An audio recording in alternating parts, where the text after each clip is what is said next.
একসঙ্গে ৩ পুত্র সন্তানের জন্ম হওয়ায় আনন্দে ভাসছে এক পরিবার।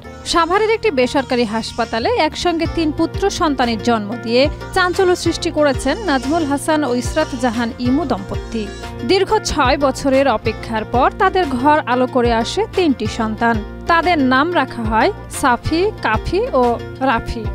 ৬ বছর পর আল্লাহর রহমতে বাচ্চা হয়েছে প্রথম। এইটাই আমার প্রথম বাচ্চা।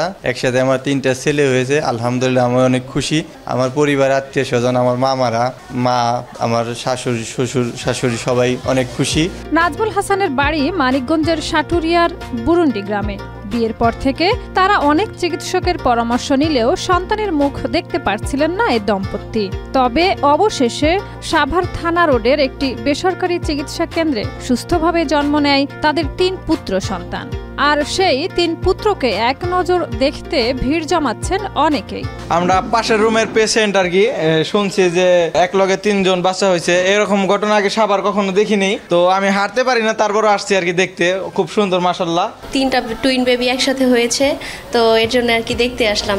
ডাক্তারদের তথ্য অনুযায়ী নাজমুল ও ইসরাত দম্পতির 3 সন্তান সবারই ওজন 2 কেজির অধিক, যা সাধারণত দেখা যায় না। মা ও নবজাতকরা সবাই সুস্থ আছেন বলে জানিয়েছেন চিকিৎসকরা। ট্রিপলেট প্রেগন্যান্সি মানে 3টি বেবি ডেলিভারি হয়েছে সফল অস্ত্রোপচারের মাধ্যমে। বাচ্চাগুলো 3টি ছেলে বাচ্চা এবং আল্লাহর রহমতে প্রত্যেকটি বাচ্চার ওজন 2 কেজির উপরে এবং আল্লাহর রহমতে মা এবং 3টি বাচ্চা 4 জনই সুস্থ আছেন। নাজমুল ও ইসরাত দম্পতি তাদের 3 সন্তানের সুস্থতা ও সুন্দর ভবিষ্যতের জন্য সবার কাছে দোয়া চেয়েছেন। আনন্দঘন এই মুহূর্তে তাদের পরিবারে বইছে উৎসবের আমেজ। আমার 3টা ভাগ্নে হয়েছে, এটার জন্য সবাই দোয়া করবেন। আল্লাহ পাক রব্বুল আলামিন আমার ভাগ্নের ঘরে 3টে ছেলে সন্তান জন্মগ্রহণ করাইছেন। এর জন্য আমরা সকলে খুব আনন্দিত।